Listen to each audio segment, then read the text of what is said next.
డాలర్లు, యూరోలు, గోల్డ్ బిస్కెట్లు ఇలా అంతులేని సిరియా సంపద అంతా రష్యాకు తరలిపోయింది. రెబెల్స్ ఆక్రమణ ఒకవైపు, రష్యా సంపద విమానాల్లో తరలిపోవడం మరోవైపు. ఇలా విడతల వారీగా సిరియా ధనం మొత్తం రష్యా పాలైంది. దేశం సొమ్ముతో బషర్, ఆయన కార్యవర్గంలోని మనుషులు విలాసవంతమైన జీవితాన్ని అనుభవించారు.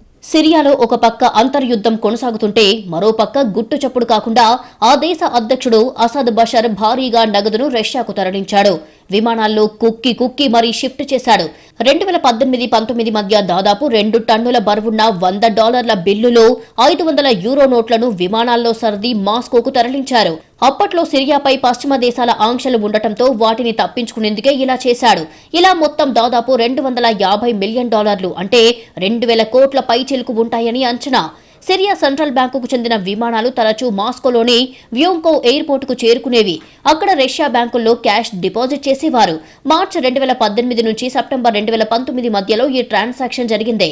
2019 మేలో ఒక విమానంలో దాదాపు $10 మిలియన్ విలువైన నగదును పంపినట్లుగా గుర్తించారు. ఆ సమయంలో రష్యా ఆర్థిక వ్యవస్థకు ఒక రకంగా సిరియా ఊపిరి అందించినట్టయింది. 2018 నాటికి ఆంక్షల కారణంగా గ్లోబల్ ఫైనాన్షియల్ వ్యవస్థల నుంచి సిరియాను బయటికి నెట్టేశారు. దీంతో విదేశాలతో వ్యాపారం చేయాలంటే నగదు రూపంలో లావాదేవీలు జరపాల్సిన పరిస్థితి తలెత్తింది. అంతర్జాతీయ ఆంక్షలను బైపాస్ చేయడానికి దీన్ని బలమైన ఆయుధంగా వాడుకున్నారు. అసద్ తన అక్రమ సంపాదన కాపాడుకోవడం, సిరియా వనరులను కంట్రోల్లోకి తెచ్చుకునేందుకే ఇలా చేశాడని విశ్లేషకులు చెబుతున్నారు. ఈ సొమ్ముతో బషర్, ఆయన కార్యవర్గంలోని వ్యక్తులు విలాసవంతమైన జీవితాన్ని అనుభవించారు.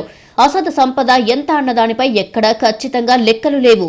200 టన్నుల బంగారం, $16 బిలియన్ అంటే 1,35,000 కోట్లు, 5 బిలియన్ యూరోలు అంటే 44,000 కోట్లు ఉన్నట్లు కొందరి అంచనా.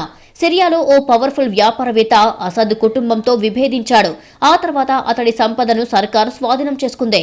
ఇందులో అసద్ కుటుంబానికి $5 బిలియన్ చేరినట్లు చెప్పుకుంటారు.